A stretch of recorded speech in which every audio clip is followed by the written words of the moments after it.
What's up, everybody? I am back today post pre-release to talk a little bit about my pool that I got, my deck that I built, and some pain point cards that I came up against that were just obnoxious. Getting into it, basically the Final Fantasy pre-release was last night for my LGS. I'm recording this on Saturday afternoon, and I did fairly well. I went 2-1.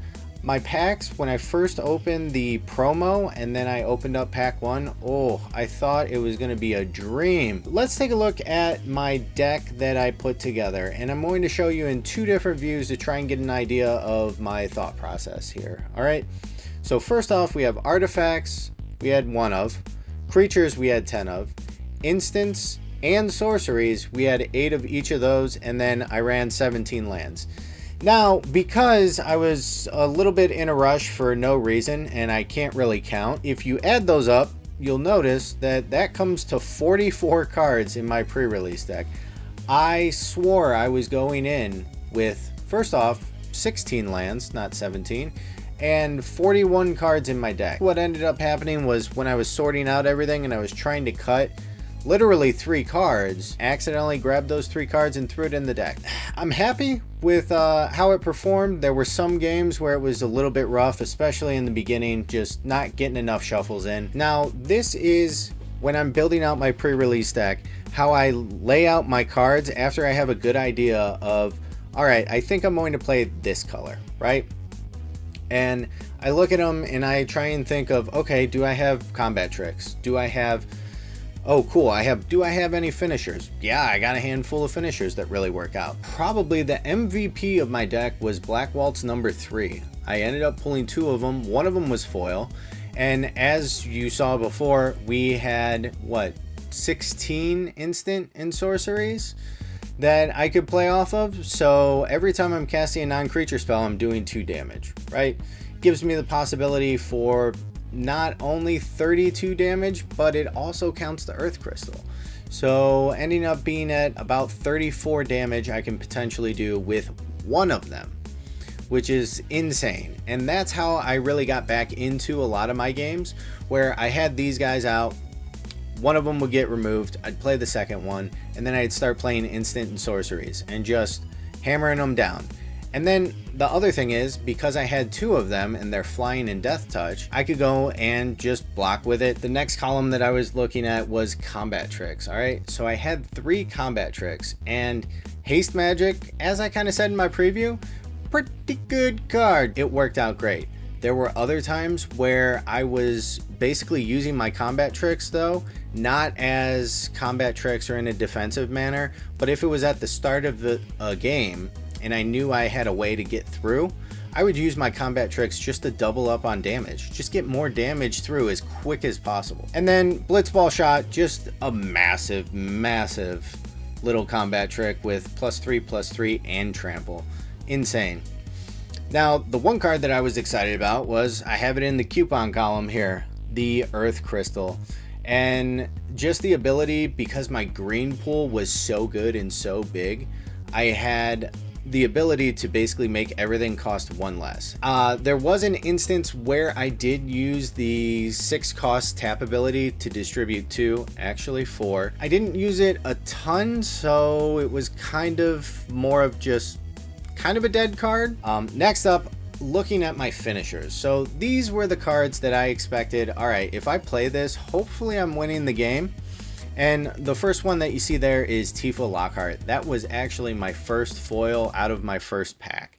And I knew from there, all right, great, we're doing some sort of landfall. Didn't go completely landfall, but I knew something was going to happen there that was going to be insane.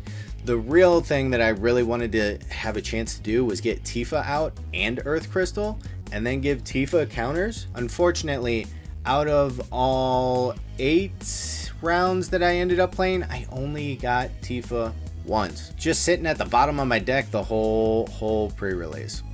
The next card that I had was Random Encounter, and this was great because I was really trying to get kind of cards into the graveyard so I could end up using them for various different things. And then just the fact that they send creatures that ended up being milled out of that 4 onto the battlefield with haste. All right, now we got our Gigatoad, and this one ended up typically being a 4/4 blocker for me more than anything else, and ended up getting removed a couple times. But going over the lands real quick, got 2 capital cities, Gone Town of Ruin and Gongaga Reactor Town, and then also Midgard Adventureland there too. I mean, it worked out. It gave me flexibility in my pool. As you see, I'm running 3 colors. Next up, because it felt like we could potentially have some sort of landfall thing, I had a column and a thought of let's play Sabo Tender.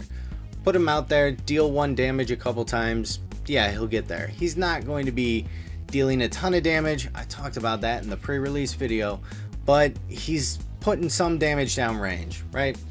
Next up, X-Death. Yes, I have him down as life gain. He is not a life gain guy, but that's what he ended up being for me. Just because of the luck of things that I was milling to my graveyard, I never actually ended up getting 6 or more permanents into my graveyard to transform X-Death. So he ended up being a 3 cost, gain 3 life, 3/3, which isn't bad. I had mill type cards here. We had Summon Titan, and that was my promo out of my pre-release. It was such a nice promo to get. And the ability basically to mill 5 cards, hoping to mill enough permanents, say lands, to get X-Death flipped. Once again, we didn't get there. And then return land cards from my graveyard to the battlefield tap. Next up, I had Esper Origins, and this one was okay. I feel like being able to have the 2 life gain was probably more beneficial than anything else. When I surveilled, I had the ability to look at the top and throw them in the bin. There was never anything that I was actually throwing in. Then I had my pump ability, so Rydia's return, and yeah, I used it to get creatures back to my hand, but 9 times out of 10, if I was paying 5, I was pulling back creatures that I probably needed to play that turn. It didn't quite work out that way for me. So in my last 2 games on my 3rd round, I ended up just using it as a pump effect, especially early on. Like I said, I had 3 creatures on the battlefield. All of a sudden there's 9 additional damage there. They get through. I basically took down half of my opponent's life. And then I had ramp cards, so call the mountain chocobo. Yeah, I'd get a chocobo, but I was able to go out and fetch for a mountain and then play it. Commune with beavers. Once again, another one I could look and get, creature, artifact, land, put it in my hand, rest on the bottom. Typically I was using that to kind of speed up my game a little bit and take some stuff out as far as land. So I'm just hitting heat every single time. And then the freaking goober, this guy, I ended up tabbing him for a forest maybe once, used him for a blocker twice, and he got removed, I think actually 3 times before I could do anything with him. So unfortunate little guy, but hey, people were afraid of him, so I was okay with that. As a little 1/3, yeah, I'm down. And then the poo-poo UFO, just a little blocker was mostly what it ended up doing. Sometimes, I think there was one time that I ended up having an additional land in my hand. And then finally the town greeter. So I ended up playing this guy 4 times, and 3 out of the 4 times I ended up actually drawing a town and putting a town into my hand, paying 2 life. Yeah, I'm down for it. And it also has a little bit of that mill effect too that we were looking at to try and get X-Death online, but never got there. And now finally our removal column, I had Chocobo Kick, so basically trying to make one of my creatures fight somebody else's.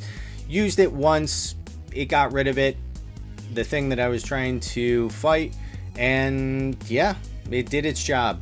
Now, my most hated card in my deck by all of my opponents, Cornered by Black Mages. So going back to the very first card that we talked about, right?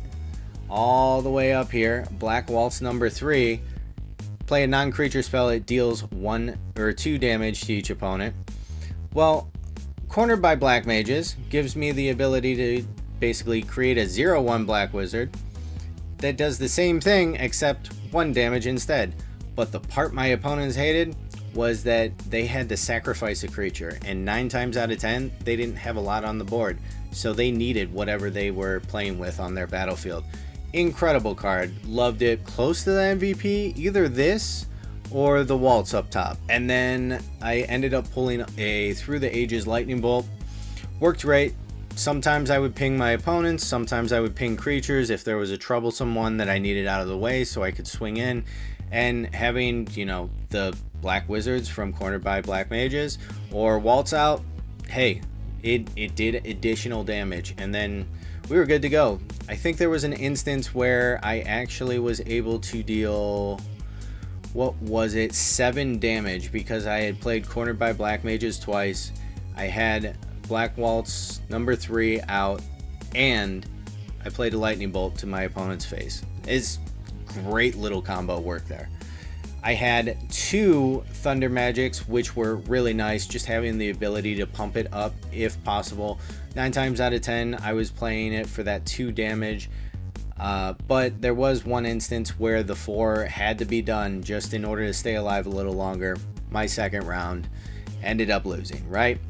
And finally, card that I didn't feel like it did enough. I would have probably swapped it out if I had other things that maybe filled out the pool better with better removal. But Vane's Treachery, and I kicked it once, but otherwise I was usually playing it for the -2/-2 just to go ahead and remove something. Now, there were 4 cards that I ran into that were just an absolute headache. Alright, so first up we have Zell, and this one was a pain because usually it came out later in the game when there's already a bunch of lands on my opponent's side.